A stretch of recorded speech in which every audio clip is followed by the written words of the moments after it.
इस डिमोनेटाइजेशन से देश में 4.5 करोड़ लोग बेरोजगार हो गए। नोटबंदी से इतने लोग बेरोजगार हुए, तो ये डिमोनेटाइजेशन का हाल था। और जब इस देश का प्रधानमंत्री ही आकंठ भ्रष्टाचार में लिप्त हो और उस भ्रष्टाचार को सही बताने के लिए पीएम केयर फंड के नाम से रिश्वत लेने का एक अकाउंट खोल ले, तो इससे बड़ा भ्रष्टाचार और क्या होगा। भ्रष्टाचार बढ़ाने कई गुना बढ़ गया, खत्म नहीं हुआ।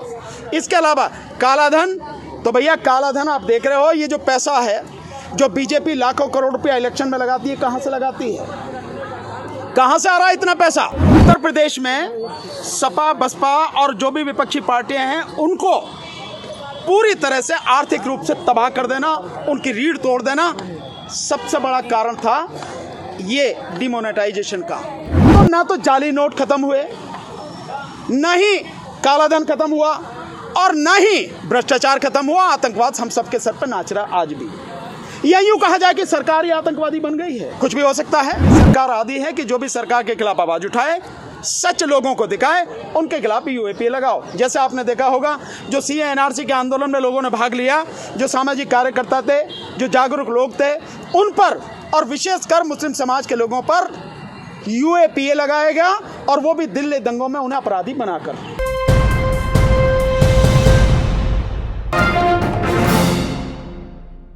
आप लोग अगर जानते हैं तो वो जो डिमोनेटाइजेशन किया गया था उसके जो हकीकत में कारण थे वो कारण सरकार ने बताए नहीं। और जिस समय 2016 में किए गए थे, आपको मालूम होगा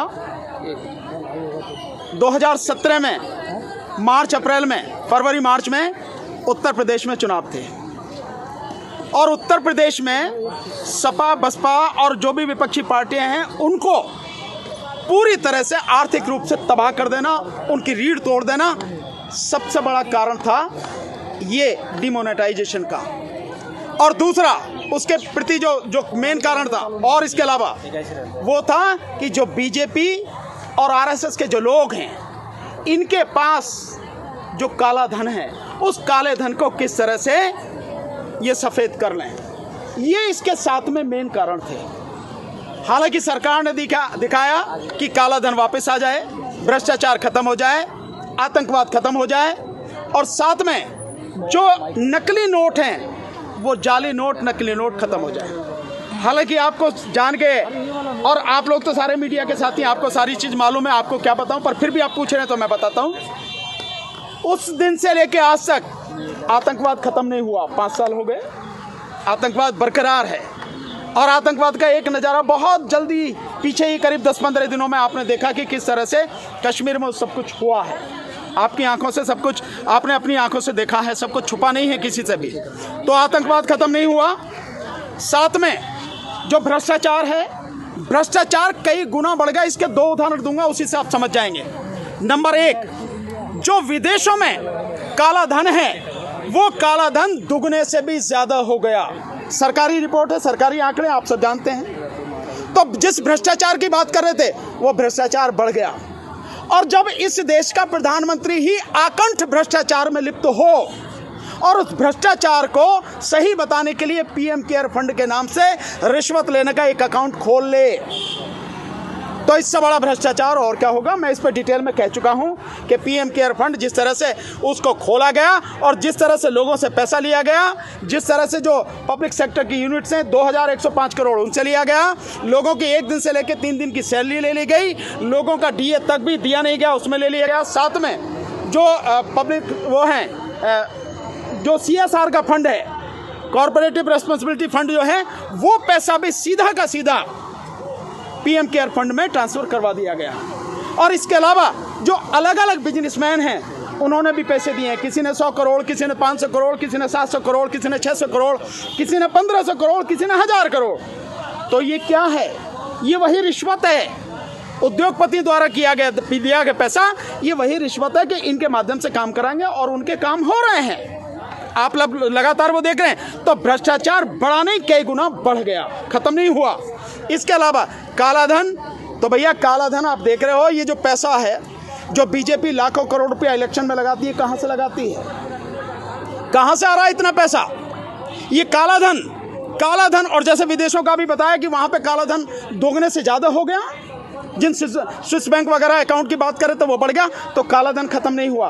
और एक और जो बात कि जाली नोट, आपने देखा होगा कि जिस समय ये 2016 में सरकार लेकर आई थी ये इसका डिमोनेटाइजेशन का, उस समय सरकारी रिपोर्ट के हिसाब से मात्र 400 करोड़ रुपए के जाली नोट थे इस देश में मात्र, और आज की तारीख में कई हजार करोड़ के जाली नोट हैं। उस समय 500 या 1000 का ही जाली नोट हो सकता था, आज की तारीख में तो 2000 का है। और आप देखेंगे कि जिस समय ये लागू किया गया डिमोनेटाइजेशन, नई करेंसी आई, एक हफ्ते बाद ही 2000 रुपए का जाली नोट आ गया, आप सबने देखा, और बीजेपी का आदमी उसे पकड़ा गया, सबने देखा। तो ना तो जाली नोट खत्म हुए, न ही काला धन खत्म हुआ, और न ही भ्रष्टाचार खत्म हुआ। आतंकवाद हम सबके सर पर नाच रहा आज भी, या यूं कहा जाए कि सरकार ही आतंकवादी बन गई है, कुछ भी हो सकता है, ये सारी चीजें। तो जो आप उसकी बात करें, और रही बेरोजगारी, आप सबको मालूम होगा, मैंने उस समय भी कहा था, इस डिमोनेटाइजेशन से देश में 4.5 करोड़ लोग बेरोजगार हो गए। नोटबंदी से इतने लोग बेरोजगार हुए, तो ये डिमोनेटाइजेशन का हाल था। सर, त्रिपुरा में जो हिंसा हुई है उसको लेकर वहाँ की सरकार ने 102 लोगों पे यूएपीए के तहत मामले दर्ज किए हैं, और उनमें पत्रकार भी शामिल हैं, वकील भी शामिल हैं, जो वहाँ की हालिया स्थिति को दिखाने गए थे। आपको ध्यान होगा जिस समय 2019 में ये सरकार लेकर आई थी यूएपीए कानून, मैंने उसी समय सब लोगों को बताया था, सब लोगों को कहा था कि ये जो कानून है, ये कानून उन लोगों के खिलाफ इस्तेमाल होगा जो सरकार की गलत नीतियों के खिलाफ आवाज़ उठाएंगे, चाहे वो सामाजिक कार्यकर्ता हों, चाहे वो राजनीतिक लोग हों, चाहे वो साहित्यकार हों, चाहे वो पत्रकार हों, चाहे वो लेखक हों, कवि हों, और चाहे वो वकील हों, कोई भी हो, ये उन्हीं के खिलाफ होगा। तो अब ये जो इनके खिलाफ किया है 102 लोगों के खिलाफ, इसमें वकील भी हैं, इसमें पत्रकार भी हैं, इसमें सामाजिक कार्यकर्ता भी हैं, और यूट्यूबर्स भी हैं। इनका कसूर क्या है? इन सब का इनका कोई कसूर नहीं है, इनका केवल एक ही कसूर है कि ये जो सच्चाई है उसे दिखाने का प्रयास करें, और कुछ नहीं है। जो वकील गए हैं वह यथास्थिति देख कर आए हैं, और उस यथास्थिति के बाद में जो उन्हें ठीक लगा उन्होंने दिखाने का प्रयास किया है। आप उन पर यूएपीए लगा रहे हो, और केवल आज का ही नहीं है, इसमें भी जो यूएपीए लगा है मैक्सिमम में अगर आप देखेंगे तो मुस्लिम समाज के लोग हैं, माइनॉरिटीज़ के लोग हैं जिन पे यूएपीए लगाया गया, और मुस्लिम समाज के लोग हमेशा टारगेट पे हैं। और इस सब को प्रचारित भी इसीलिए किया जा रहा है कि ये जो इलेक्शन आ रहा है किसी तरह से इलेक्शन हिंदू मुस्लिम बन जाए, और कुछ नहीं है। जो 5 राज्यों में चुनाव है, और इन 5 राज्यों में जो इसकी दुर्गति होने वाली है बीजेपी की, और मैं दावे के साथ कह सकता हूँ विशेषकर उत्तर प्रदेश में, और साथ में उत्तराखंड और पंजाब में, तीनों प्रदेशों में सुपड़ा साफ होगा। यूपी में तो 403 में से 50 सीटें मिलेंगी नहीं बीजेपी को, कई सीटों पर जमानत जब्त होगी, 5 में 6 नंबर पर बीजेपी जाएगी। जो हकीकत है वो ये है, क्योंकि मोदी जी की जो पॉपुलैरिटी है वो माइनस में इस समय है, और इसीलिए मोदी जी को 5 राज्यों के जो चुनाव है उसमें चेहरा नहीं बनाया जा रहा है। तो ये जो सारी चीज़ें हैं, ये सारी चीज़ें यूएपीए के तहत जो ये सब लोगों को बुक किया गया है, मेरे विचार से ये गलत है, ऐसा नहीं होना चाहिए। लेकिन ये सरकार आदी है कि जो भी सरकार के खिलाफ आवाज़ उठाए, सच लोगों को दिखाए, उनके खिलाफ यूएपीए लगाओ। जैसे आपने देखा होगा जो सीए एनआरसी के आंदोलन में लोगों ने भाग लिया, जो सामाजिक कार्यकर्ता थे, जो जागरूक लोग थे, उन पर और विशेषकर मुस्लिम समाज के लोगों पर यूएपीए लगाया गया, और वो भी दिल्ली दंगों में उन्हें अपराधी बनाकर, जिसके विषय में आप देख रहे हैं कि हाई कोर्ट की बड़ी ज़बरदस्त टिप्पणी भी कुछ बेल मैटर्स में आई है कि इनके खिलाफ कुछ नहीं है, और आपने 1 साल से इन्हें बंद कर रखा है। ये स्थिति है। आपने कहा जमानत जब्त होगी इन राज्यों में, वो तब होगा जब आपके मुद्दे ज़्यादा हावी हो, क्योंकि तो आपके मुद्दे फीके पड़ जाएंगे। काहे में हावी है? ये गोदी मीडिया में हावी है, वो गुलाम और दलाल मीडिया जो 24 घंटे यही करा, तुम उसकी बात कर रहे हो यार। आपके उसमें क्या हावी नहीं है? ये नहीं है हावी। अगर ये होते तो हिमाचल प्रदेश में क्या हावी था? हिमाचल प्रदेश में चारों की चारों सीटें बीजेपी के पास थीं, लेकिन चारों ही सीटें बीजेपी हार गई, और केवल हार नहीं गई, उसमें जो सबसे बड़ी बात यह है कि बीजेपी की 25% वोट, यानी तकरीबन उन्होंने 40-47% वोट मिली थी, वो 25% वोट कम होके मात्र 22% वोट पर रह गई। यानी जितनी वोट उन्हें मिली थी उसकी आधी वोटें बीजेपी की साफ हो गई। आप इसको नहीं समझ रहे, इसका कितना बड़ा गहरा असर है। और वहाँ पे सेब के जो किसान हैं, और अडानी जिस तरह से वहाँ पे कब्जा करके बैठा है, और उसने जिस तरह से लूट मचा रखी है, जो किसान का 72 रुपये या 88 रुपये सेब था उस पर सीधे 16 रुपये कम कर दिए गए, वो 72 रुपये पे आ गया और मंडी में वो 60 और 65 रुपये बिक रहा है। और इसी तरह से जो वहाँ पे सेब जो जिसे आप कहते हैं कि जिसकी सबसे नीचे क्वालिटी है वो सेब 12 रुपये किलो के हिसाब से आ गया, जो पहले उससे ज़्यादा था। जो सेब यहाँ पर वो 12 रुपये किलो वाला वहाँ का सेब यहाँ पर 100, 125, 150 रुपये यहाँ पर हम लोग खरीदते हैं। तो वो असर है, वो इसी का असर है। लोग बोल नहीं रहे हैं लेकिन उनकी लाठी में बड़ी ज़बरदस्त आवाज़ है। और लाठी क्या है? वोट की आवाज़, वोट है उनकी लाठी। और उस आवाज़, उस लाठी से, उस वोट से बीजेपी का सुपड़ा साफ होगा। केवल यही नहीं, आप इसका नज़ारा और देखिए, दूसरी तरफ देखिए कि राजस्थान में जो चुनाव हुआ है, ये बाई इलेक्शन हुआ 2 सीटों पे, उनमें भी एक सीट पर तीसरे नंबर पर और दूसरी सीट पर चौथे नंबर पर आई है बीजेपी। और वो भी कहाँ आई है? जहाँ उनका गढ़ है, आरएसएस का गढ़ है, मेवाड़, उस इलाके में तीसरे और चौथे नंबर पर आई है। तो आपको पता नहीं लग रहा कि जनता की आवाज़ क्या है? जनता ने क्या सोच रहा है? मैं तो कह रहा हूँ ना, उत्तर प्रदेश में मेरे जैसे लोग हैं, लगातार हम प्रचार कर रहे हैं, बीजेपी का सुपड़ा साफ होगा। 50 सीटें मिलेंगी नहीं। और केवल मैं नहीं कह रहा हूँ, ये बीजेपी और आरएसएस का अपना आंतरिक जो सर्वे है, वो सर्वे ये कह रहा है कि हमें 50-55 सीटें मिलेंगी, इससे ज़्यादा मिलेंगी नहीं। तो मैं अपनी बात नहीं कर रहा, वो किस बात पे है भाई? उनका सर्वे तो उनके हिसाब से सही होगा ना। वो इसीलिए है कि पब्लिक एट लार्ज वो समझ गई है कि इस देश की सबसे बड़ी बीमारी है बीजेपी और आरएसएस, और इनको साफ करना ज़रूरी है, इनको सत्ता से उखाड़ फेंकना ज़रूरी है। इसीलिए जनता बोले ना बोले, सड़क पर आंदोलन करने आए ना आए, लेकिन जब वोट देने जाएगी इनका सुपड़ा साफ होगा।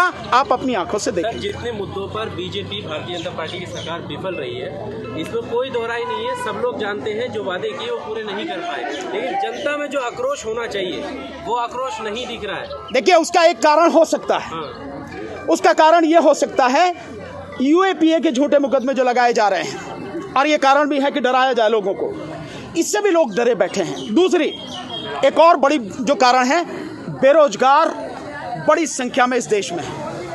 इसका एक अंदाजा अगर मैं उत्तर प्रदेश के संदर्भ में कहूँ तो आप इससे अंदाजा लगा सकते हैं। उत्तर प्रदेश सरकार ने अप्रैल तक 15 करोड़ लोगों को, उत्तर प्रदेश के 15 करोड़ लोगों को ये जो 5 किलो अनाज दिया जा रहा है, इसको जारी रखने की घोषणा की है। और केवल यही नहीं, इसके साथ साथ में 1 किलो तेल सरसों का, साथ में दाल और साथ में चीनी भी देने का उसने वादा किया है फ्री में।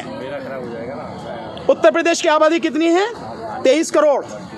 23 करोड़ की आबादी में से आप 15 करोड़ लोगों को ये सारी चीज़ें दे रहे हैं, जबकि नवंबर के लास्ट में केंद्र सरकार इसको ख़त्म कर रही है, वो आगे नहीं बढ़ा रही है, पर उत्तर प्रदेश सरकार कर रही है।